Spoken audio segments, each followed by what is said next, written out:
Have you ever made a decision that felt completely wrong, yet you made it anyway? Maybe you stayed in a relationship that was making you unhappy. Maybe you kept saying yes to people who took advantage of you.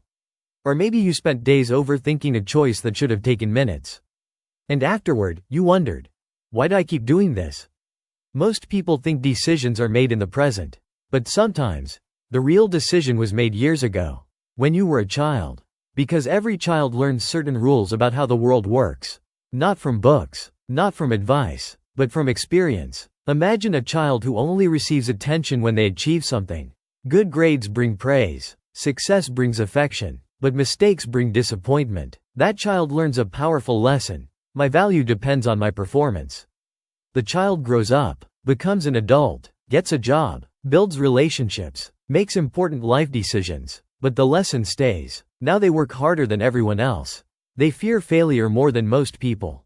They constantly feel like they have something to prove. Not because they're ambitious, but because a part of them is still trying to earn the approval they once needed. And that's the strange thing about childhood wounds. They rarely look like wounds. They look like personality. What looks like perfectionism may actually be fear. What looks like independence may actually be fear of relying on others. What looks like people-pleasing may actually be fear of rejection. The wound changes its appearance, but the fear underneath remains the same. And over time, that fear starts making decisions for you. It decides which relationships you stay in, which opportunities you avoid, which risks you never take. Not because those choices are best for you, but because they feel emotionally safe, even when they're not. That's why people often repeat the same painful patterns. The pattern feels familiar, and the familiar feels safe, even when it hurts. This is why two people can face the exact same situation and make completely different choices.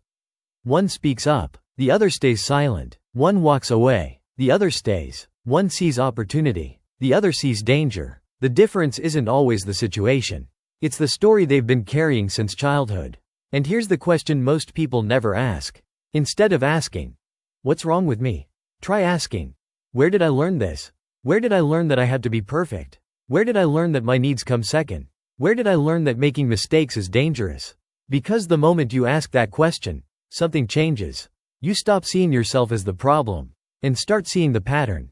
And when you can see the pattern, it begins to lose its power. Because childhood wounds are strongest when they're invisible. But once you recognize them, you create a choice. A choice between reacting from an old fear or responding from who you are today. And that choice can change far more than a single decision. It can change the direction of your life.